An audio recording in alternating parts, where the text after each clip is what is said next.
নবীজির উফাতের কালে আজরাইল আসিয়া নবীজি নবীজি বলে ডাকিলেন পুকারিয়া।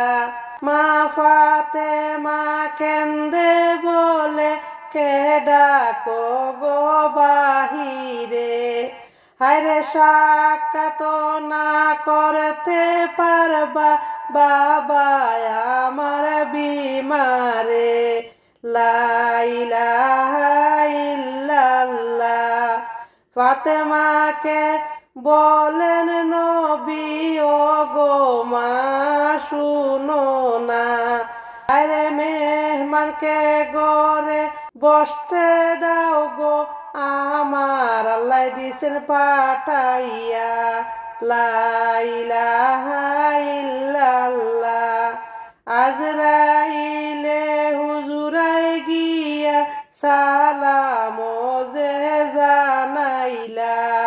বিনয় করে নবীর কাছে, বিনয় করে নবীর কাছে ইজাজত চাহিলা।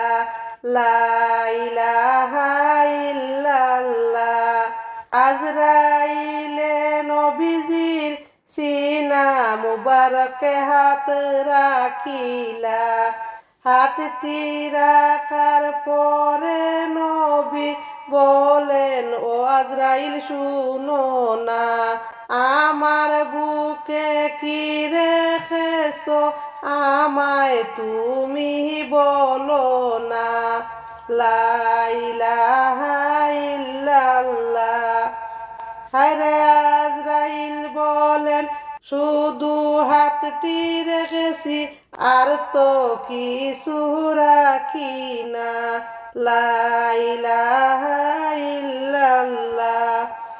এত কষ্ট হলো আমার আজরাইল তুমি শুনো না। হায়রে উহুদ পাহাড় যেন আমার বুকে দিছো তুলিয়া। লা ইলাহা ইল্লাল্লাহ।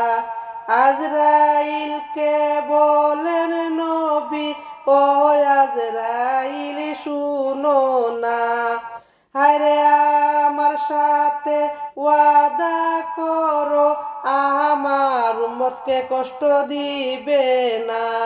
লা ইলাহা ইল্লাল্লাহ।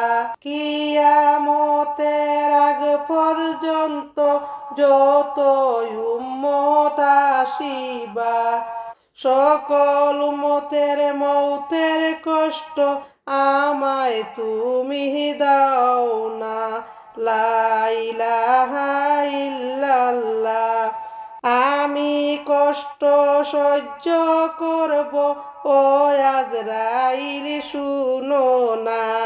হায়রে উম্মতের দুঃখ কষ্ট আমি নবী সইতে পারবো না।